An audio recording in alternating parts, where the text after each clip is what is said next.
আন্না রাসূলুল্লাহি সাল্লাল্লাহু আলাইহি ওয়াসাল্লাম সুইলা আইয়ুল আমালি আফযালু ইয়া রাসূলুল্লাহ, ইয়া রাসূলুল্লাহ, আল্লাহর কাছে সবচেয়ে শ্রেষ্ঠ আমল কোনটি আপনার কাছে জানতে চাই।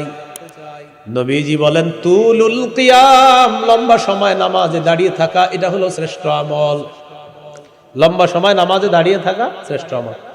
এই জন্য জোহরের আগে মসজিদে ঢুইকা যখন দেখবেন এখন নামাজের আছে আর 2 মিনিট, কয় মিনিট, এরপরে অনেকে দেখবেন আল্লাহু আকবার, জামাতের আছে 2 মিনিট, আল্লাহু আকবার বলে উনি 2 মিনিটে প্যাকেজ 4 রাকাত পরে আপনার বুঝাই দিবে, আমি বাপের বেটা 2 মিনিট 4 রাকাত পারলে তুমি দেখাও, আপনারা দেখায় দিবে 2 মিনিটে কয় রাকাত, তারা দেখায়। আর 4 রাকাত পড়ার পর আবার তাসবিহও করবে, আস্তাগফিরুল্লাহ আস্তাগফিরুল্লাহ আস্তাগফিরুল্লাহ, এগুলা পড়ে আপনারা দেখায় দিবে।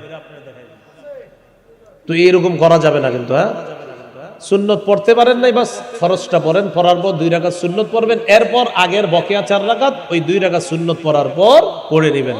এইভাবে আমরা নামাজ সবচেয়ে ধীরস্থির ভাবে পড়ার চেষ্টা করব। আল্লাহ তৌফিক দান করেন। সহিহ বুখারীর বর্ণনা 757 নম্বর হাদিস। এক সাহাবীকে রাসূল সাল্লাল্লাহু আলাইহি সাল্লাম শিখিয়ে দিয়েছেন, 1 রাকাত নামাজ শিখিয়ে দিয়েছেন। দেওয়ার পর বললেন এই 1 রাকাত তোমাকে শিখাইয়া দিলাম, এইভাবে তুমি সব নামাজ পড়বা, তাহলে এটার নাম হবে নামাজ। আল্লাহ তাআলা আমাদেরকে সর্বোচ্চ গুরুত্ব সহকারে ইসলামের শ্রেষ্ঠ বিধান নামাজটা যেন আমরা আদায় করতে পারি, আল্লাহ তৌফিক দান করেন। তো নবীজির প্রশ্ন করলেন কোন ইবাদত শ্রেষ্ঠ? নবীজি বললেন তুলুল কিয়াম, লম্বা সময় দাঁড়িয়ে থাকা। দেখেন এটা শীতকাল চলতেছে, রাত্রে একটু তাহাজ্জুদ পড়ার চেষ্টা করবেন ইনশাআল্লাহ। হাদিসের একটা কিতাব আছে সহিহুত তারগীব, এই কিতাবের 630 নম্বর হাদিস। এই হাদিসের মধ্যে আছে রাজুলুন কামা ফি লাইলাতিন বারিদাতিন মিন ফিরাশিহি ওয়া লিহাফিহি ওয়া দিসারিহি ফাকামা সুম্মা তাওয়াদ্দা সুম্মা কামা ইলা সালাহ। এক ব্যক্তি প্রচন্ড শীতের রাত, লেপ কম্বল বিছানা ছেড়ে উঠছে, ওঠার পর ওযু করছে, করার পর নামাজের মধ্যে দাঁড়িয়েছে। এই ব্যক্তিকে দেখে আল্লাহ তাআলা খুশিতে হাসতে থাকে।